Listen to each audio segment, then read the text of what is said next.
Okay, welcome everybody, and good to see you all. We are going to be starting some really awesome new series, and one of them is going to be about time. Okay, and you're going to soon get some emails about things that we're doing, like really exciting classes and programs. So I want to give you a little taste tonight of the concept of time. Okay, this is a powerful time. All time is powerful. I want to explain a little bit about it.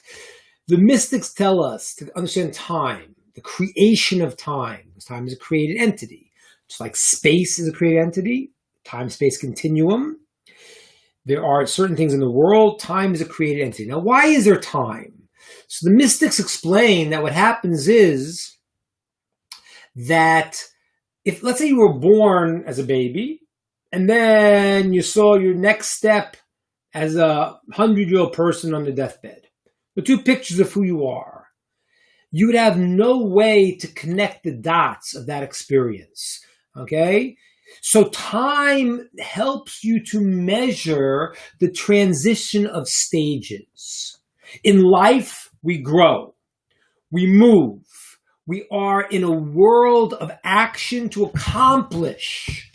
And therefore, time is created. We have to now function within that parameter of time and space. And the time allows you to understand the changes and the development to understand the way the world is set up, understand the infinite, understand God, or a relationship to God, that is. Okay? So that's what time is. Now, every time that you live in has a different effect on you. Spring, summer, good times, bad times, all affect us differently. We have to live within those concepts and respond to them accordingly. Now, we came off of springtime. Springtime for the Jewish people was a very positive time. Came out of Egypt, moved towards Mount Sinai, received the Torah. That's the months of spring, essentially. Okay? April, May, and June. Okay? Nisan, Iyar, and Sivan. Those are the 3 months there. Now we enter a different time called the summer months. Okay? The month of Tammuz, Av, and then the month of Elul. Now, this time in the Jewish world is a time that we kind of lay low a little bit. Things have not gone that well during this time. Just to mention a couple of the things. We have now, good to see you, Steve, welcome. We have now in the month of Tammuz, as a couple of days ago, was the 17th of Tammuz. A lot of bad things happened. Moshe came down from the mountain, so the Jews worshiping the golden calf, broke the tablets. Okay, that's 17th of Tammuz. Other bad things happened on the 17th of Tammuz. There were 5 very terrible things that happened. The Sefer Torah was the first Sefer Torah that was burnt. They plowed. The 5 different things in the. I'm sorry, just slipped my way. The walls of the temple around Jerusalem, the second temple, were destroyed. 5 bad things that happened. Now, that leads up, that period from the 17th of Tammuz leads to 3 weeks to the 9th of Av, the month of Av, the summer month, it's in August usually. And that, a lot of bad things happen. What were the 5 traditional bad things that happened? Well, the spies came back and said the land was no good in the desert, and thereby we were decreed to spend 40 years in the desert. The first temple was destroyed in the year 421 before the Common Era. The second temple was destroyed on the same day in 70 of the Common Era. The rebellion of Bar Kokhba, who was trying to get Jewish independence from the Romans, was put down and 100,000 people were killed. And then the evil Roman governor, Turnus Rufus, he plowed over the temple and made it into a field. Those are the modern day bad things. Let me give you the ancient day bad things. Let me give you some of the more modern day bad things that happened on the 9th day of Av. How about this one? The first Crusades happened in the year 1095. Okay? The first two Crusades did by Pope Urbain II. Okay? Expulsion of the Jews from Spain happened in the year 1290 on the 9th of Av. In 1492, in Spain, the Jews were exiled on the 9th of Av. In 1914, on the 9th day of the month of Av, was the beginning of World War I. Now, for students of history, we understand that World War II was an extension of World War I. The Treaty of Versailles and various things that happened. So there was this process that really led to the resentment in Germany and their feelings of all the things that they felt and they did. That led to World War II, which 6 million Jews were killed. That's all on the 9th of Av. Good to see you, and Ron and Ingrid. So the months of Tammuz and Av in the summer for the Jewish people has not been a good time. Now, why not? And there are 3 months, right? We divide the 4 seasons. We'll have 3 months in the spring we talked about. Now we're in the 3 months of the summer, which in, let's say, sort of the secular calendar, it's kind of like July, August, and beginning of September, that position like that. In Hebrew, it's going to be the month of Tammuz, we're in now, the month of Av. Those 2 are going to be difficult months. The 3rd month of the summer is called the month of Elul, and there it says it was supposed to be also belonging to Jacob's brother Esav, but Jacob grabbed it from him. And it became a month of repenting and doing tshuva and returning before the high holidays. Now, what is going on in these months? Now, I want to explain tonight. So now, in the one of the original, earliest Kabbalistic sources, it describes every month and it links it up with a part of the body, an action, a letter.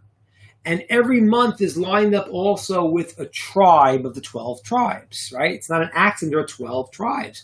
Because as I said many, many times, those who have heard my classes, 12 is the expansion of an item. If I have an object, okay, so now if you count the what's called the alachsonim, the sides, the points of the object, you will see that they are 12, okay? Right? There's 4 on top, 4 on the bottom, then 4 on the sides here. That's 12. Good to see you, Christy. Welcome.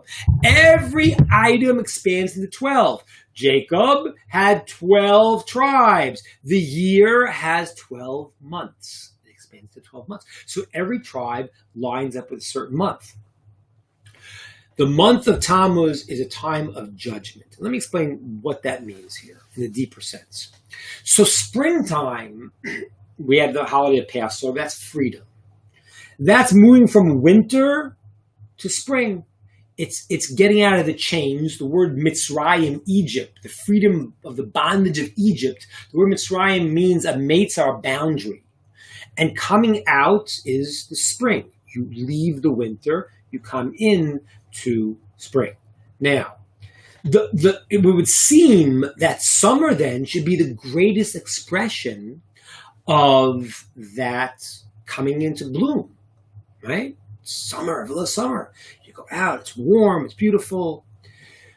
But there's potential danger because if you don't use the heat properly, it burns you. Like everything in the world. Cold, heat, anything that's extreme could be used or it could be take you to the sides here. Summer is coming into full expression, and in certain sense, it didn't make it. Let me explain what that means. In the mystical work, the Sefer Yetzirah, it says that the month of Tammuz, which again usually correlates with July, is connected with the action of eyesight, seeing. The month of Av, which usually is August, connects with hearing. Okay, good.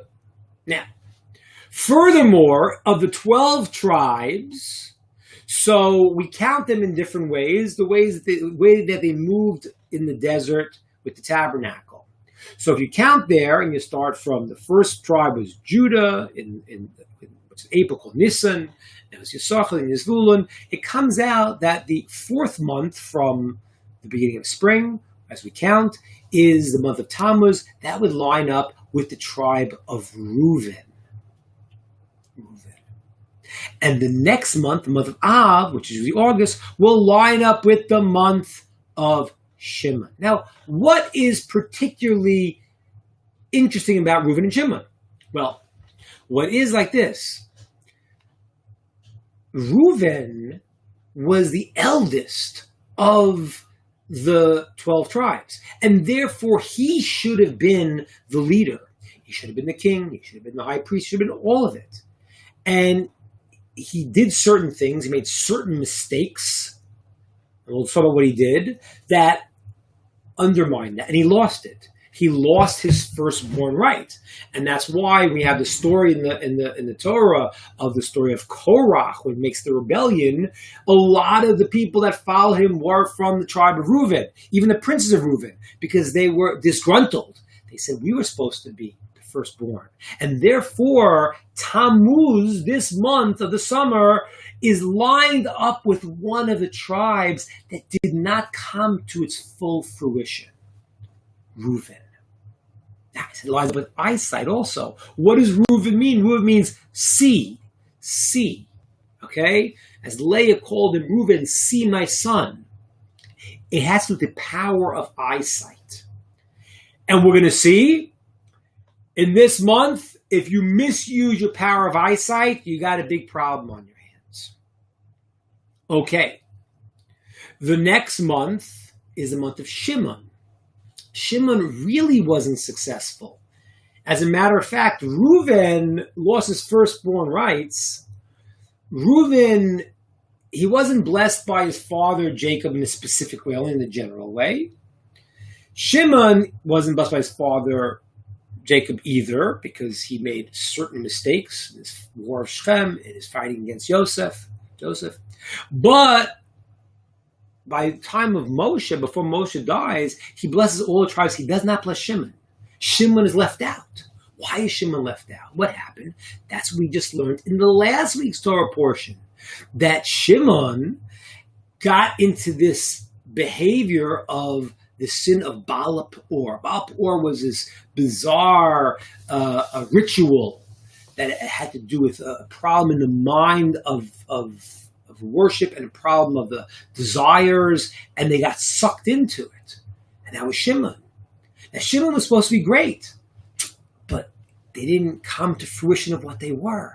That's these summer months. It's the power of taking your eyesight, if it's not used well, and your ability to hear, if it's not used well, and it'll fall apart. And that's really the words Reuven and Shimon. Reuven means see, my son, and Shimon was called God heard my cries, my pleas. Their names actually represent these ideas. Let's understand further. So now what happened? What happened was when the spies were sent out to see if the land of Israel was good, proper, the best place to be, they went out to the whole month of Tammuz, which is close to July, this month right now. And what happened? They saw the world in a messed up way. And that, when you see the world in a messed up way, you're stuck. How do they see the world in a bad way? So it says that what happened was they were spying the land of Israel, and the people there were very powerful and big. And God saved the spies, and he made it that there was funerals. People were dying from the inhabitants of the land who were very evil people. They had to leave the land. They were dying, and they were busy taking care of their dead, and they weren't paying attention to the spies. But the spies didn't see that. They saw something and they interpreted it as, wow, everyone's dying in this land. They didn't see that their act of dying was to protect them. How many times does that happen in life?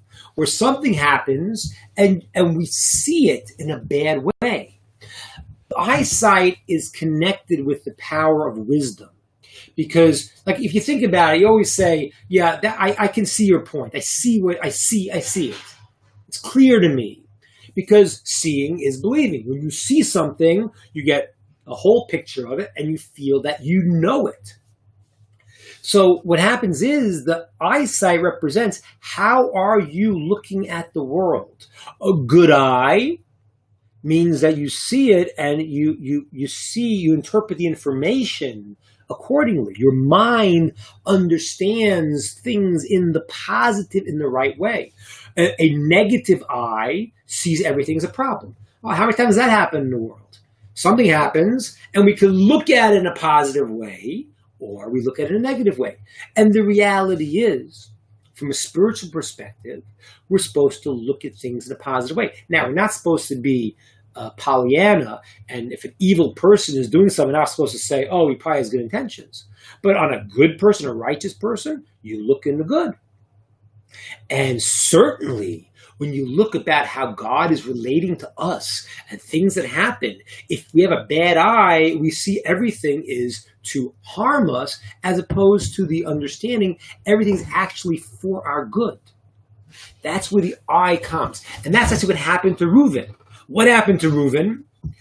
It says how he lost his firstborn rights was when his mother, he had a unfortunately challenging situation that Jacob had more than one wife. That, the mystics say, was ideally what shouldn't have happened, but it happened for various reasons. And if they could have been one entity, one body, that would have been perfection. But it was, for a long story beyond what we can talk about today, that was the challenge. And Jacob was successful, even though he wasn't ideal, but he was able to bridge and make peace and create a unified home, even though that was not the ideal situation. It was the situation he had to be in.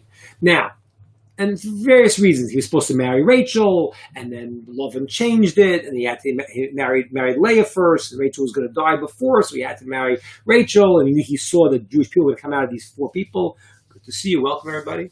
So what happened was, it says that Rachel, when she died, so his main place he dwelled was in Rachel's tent. And then he went to the other wives, had their own houses, and he went to their tents. When Rachel died, so instead of moving his main abode to Leah, who was the other sort of equal wife, so to speak, he moved it to Rachel's handmaiden, Bilhah.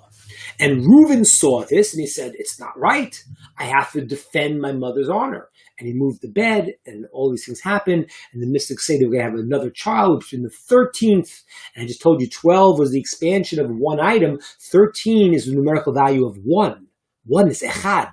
Why? Because 12 it expands, but the thing itself brings it together as 13. So the mystics say they would have had another child. That would be the 13th tribe, brought it all together. But Reuven, when he saw the information, said, wait a minute, this is insulting to my mother. He interpreted it negatively, and he acted upon that. And because of that, he lost the rights to be the firstborn. And that is the month of Tammuz. It's the power of sight, and it's a tribe of Reuven. And therefore, we got to be really, really careful what we see and how we interpret the information that we're seeing. That is this month. And I would just add another idea. I mean, really, in life, there's a question of externalities fool us. Summer is, things are fully out there, and there's a certain place where a person has to hold back and not let everything out. The eyes are fascinating because the eyes represent wisdom. It means I see inside, but I see outside. And when I see outside, that can often fool me because I get into the externalities of the world. Okay? That really does happen in summer.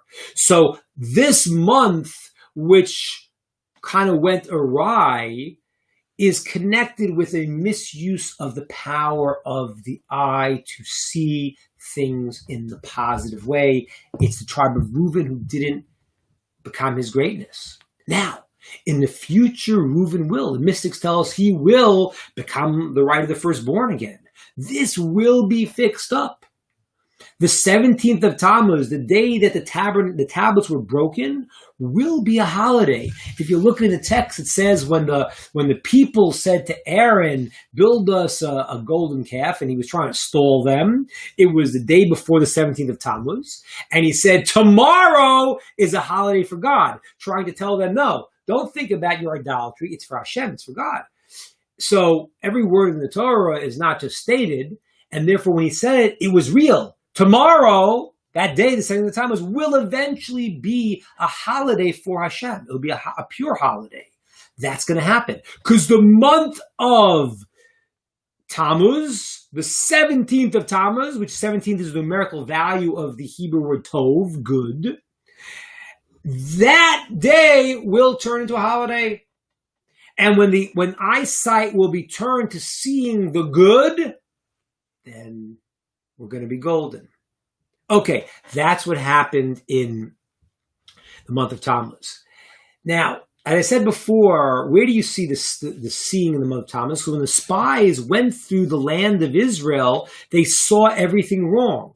Now, they came back the next month, which was the month of Av, usually lined up with the Hebrew month of English month of August. And the spies said, whoa, this land's no good. And the people now heard the information. And that's the month of Av, which is mishearing. Now, hearing and seeing have two different qualities. You have to have a good eye to see things in the right way. Hearing involves a much more analytical understanding. It's not as visceral as seeing, because when you see something, you see a whole picture. So, for example, if you walk into a room with an ambiance, you walk in and like you feel, oh, wow, this room is really nice. It's really great. You don't even know what you saw. You may, if you close your eyes, you'd realize, wait a minute, there was a lighting like this, there was a picture there, but you don't even realize it because sight happens in one moment, in one picture. Okay, that's the quality of the thinking called chokhmah that has to do with sight. The ears work differently. Hearing is what's called bina. It's building thought. Because why? Look, I'm saying one word at a time.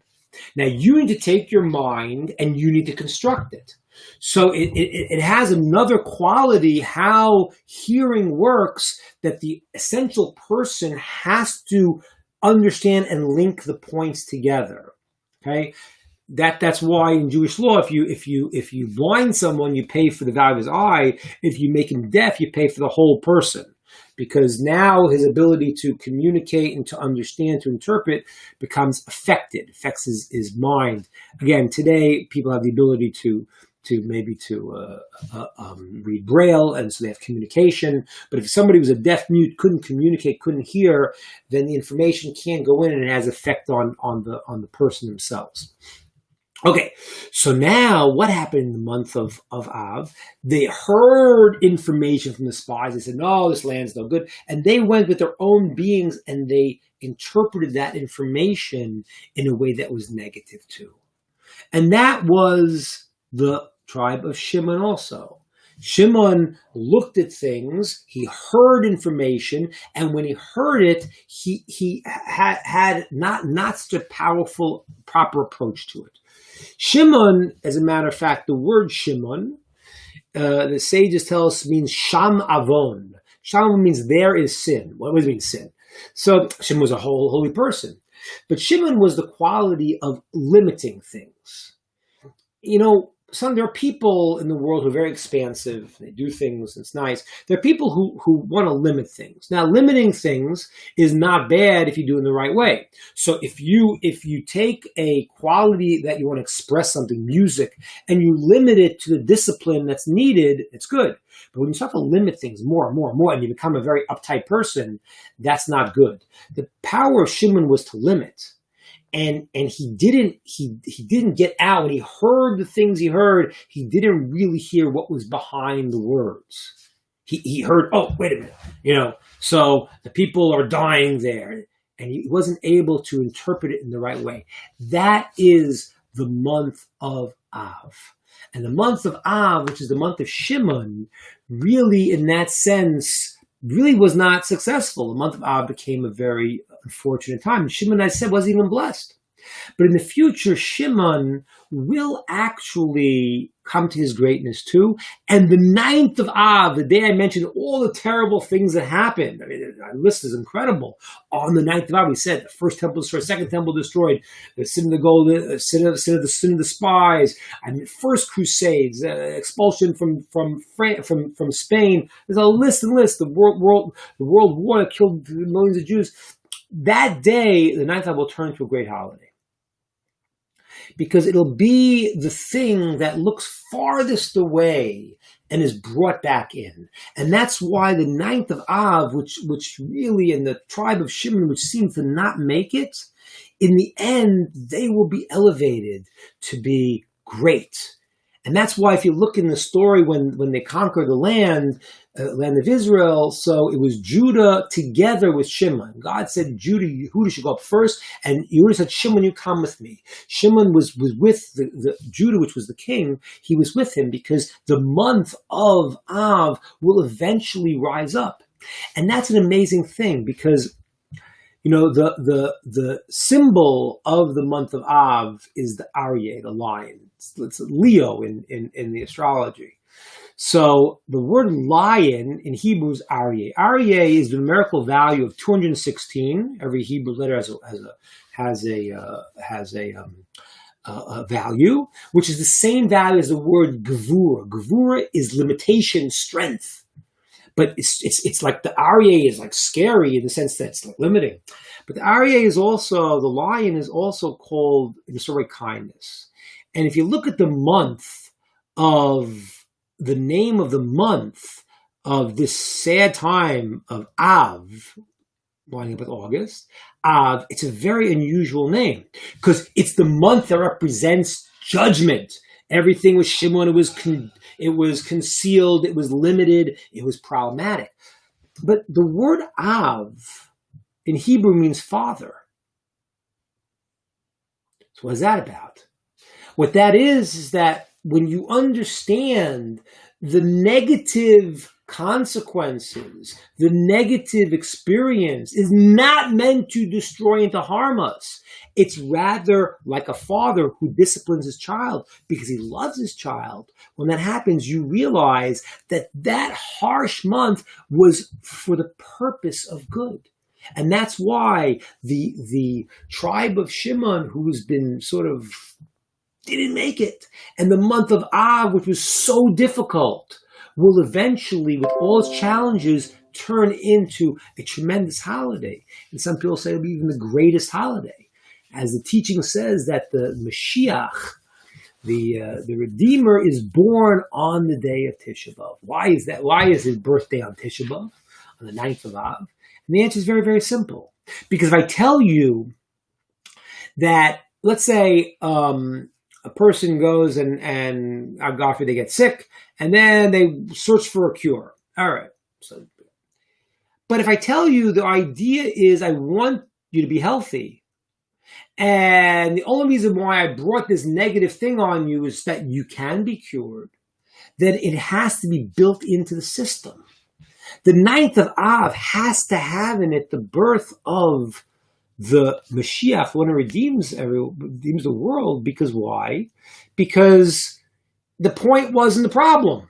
The point was the solution. The problem was brought into the world to experience and express the solution. The point of the evil and the challenges in our lives is to get beyond that, to get past that, to see and understand and experience the solution. So that's the challenge of these months. Tammuz, the judgment of Tammuz and of Reuven. Av, the judgment of Shimon and the things that happen in Av. But those things, in the end, we're going to see they're going to turn themselves to great and happy days when those challenges become revealed to be for a good purpose. Okay, that's my thought. Anyone has any questions, I'm happy to take it. But that is what we got for today. And please, I'm going to try to get some information out. We're putting together an entire curriculum of very, very exciting courses for everybody. And some will be private, some will be public. And if you get me information, those who are connected with Rod, I can get it through Rod. Otherwise, reach out to me, robiningber@gmail.com. And I'd love to put you on the list and get you involved in other exciting classes, programs, and events. All the best, everybody. Bye.